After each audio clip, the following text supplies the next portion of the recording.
भगवान का जो अवतार हुआ व्यास देव के रूप में, आज के दिन उनका जो है जन्म हुआ। तो पराशर मुनि के द्वारा इनका जन्म हुआ सत्यवती के गर्भ से। पराशर मुनि जब नदी पार कर रहे हैं, नौका में बैठे हैं और सत्यवती जो है नौका खेल रही है और उनके अंदर समागम की इच्छा होती है। तो इसका जो है कोई मतलब जल्दी से समझ में नहीं आता ये बात कि पराशर मुनि के अंदर समागम की इच्छा होती है और ये तो एक प्रकार से जो है व्यभिचार वाली बात है।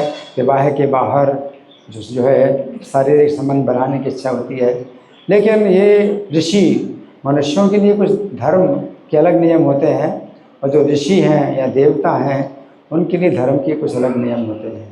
ये पराशर मुनि जो है एक महान तपस्वी हैं और उनकी इंद्रियां पूर्ण रूप से वशीभूत हैं।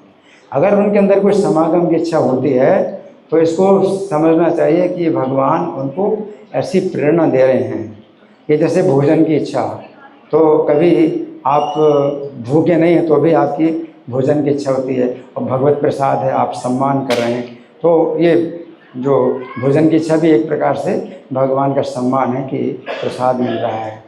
उसी प्रकार से समागम की इच्छा भी जो पराशर मुनि के अंदर होती है कि सत्यवती के साथ वो समागम करना चाहते हैं, तो ये जो है वो काम वासना नहीं है कि भगवान का अवतार अगर होने वाला है तो ऐसे काम वासना के द्वारा थोड़ी भगवान का अवतार होगा। तो सत्यवती जो है कहती है कि हे मुनीश्वर, आप देख रहे हैं कि आप नौका में हैं, मैं नौका में हूँ और तट पर, यमुना के दोनों तट पर जो है बहुत लोग हैं और देख रहे हैं हम लोगों को, तो बड़ी लज्जा की बात है। तो उन्होंने कोहरा उत्पन्न कर दिया, अपनी शक्ति से कोहरा उत्पन्न कर दिया। अब कोहरे से क्या है कि नौका जो है इस तरह से हो गई कि कोई नहीं देख पाएगा।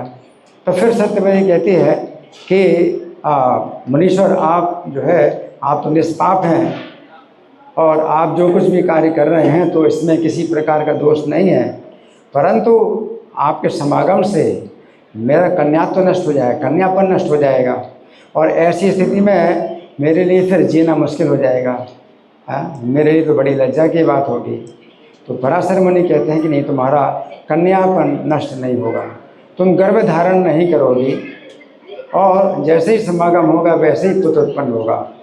तो देखिए, व्यास जी जो है सत्यवती के गर्भ में निवास नहीं करते हैं, जैसे ही समागम होता है तुरंत ही जन्म लेते हैं और जन्म लेने के बाद भी जैसे बच्चा होता है तो माता के स्तन से दूध निकलता है, वो दूध पीता है, तो वो भी उससे भी जो है कन्यापन नष्ट होता है। तो व्यास जी जो है जैसे जन्म लेते हैं उसी समय उनका शरीर पूरी तरह से विकसित हो जाता है और वो जो है माता के द्वारा पालित नहीं होते कि माता पालेगी और का खागा सिखाएगी या कोई शिक्षक सिखाएगा, पूर्ण रूप से विद्वान।